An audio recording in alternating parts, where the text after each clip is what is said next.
બે સિક્કા ઉછાળવામાં આવે તો બે કાટ આવે તેની સંભાવના કેટલી? હવે બે સિક્કા ઉછાળવાના છે અને બંને સિક્કામાં કાટ આવે એની સંભાવના ગોતવી હોય તો સૌ પ્રથમ બે સિક્કા ઉછાળતા કુલ કેટલા પરિણામ મળે તે શોધી લેવાય. તો બે સિક્કા ઉછાળતા જો બંને વખત છાપ મળે એવું પરિણામ 1 થશે.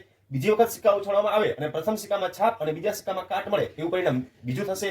વળી જો ત્રીજી વખત સિક્કો ઉછાળવામાં આવે અને પ્રથમ સિક્કાની અંદર કાટ મળે અને બીજા સિક્કાની અંદર છાપ મળે એવું ત્રીજું પરિણામ થશે. અને ચોથી વખત સિક્કો ઉછાળતા જો બંને સિક્કામાં કાટ મળે એવું પરિણામ ચોથું મળશે. હવે સિક્કાને જ્યારે ઉછાળવામાં આવશે ત્યારે આમાંથી જ કોઈ એક પરિણામ રિપીટ થશે. આના સિવાય નવું પરિણામ મળશે નહીં. તો હવે સંભાવનાનું સૂત્ર જોઈએ તો કે સંભાવનાના સૂત્રની અંદર નીચે કુલ પરિણામની સંખ્યા લખવાની આવે તો કુલ પરિણામની સંખ્યા જોઈએ તો કે 4 છે અને અંશની અંદર જે ઘટના જોતી હોય એના પરિણામની સંખ્યા લખવાની હોય. અહીં બંને વખત કાટ મળે તેની સંભાવના શોધવી છે તો એના પરિણામની ઘટના 1 છે એટલે અંશમાં 1 આવશે.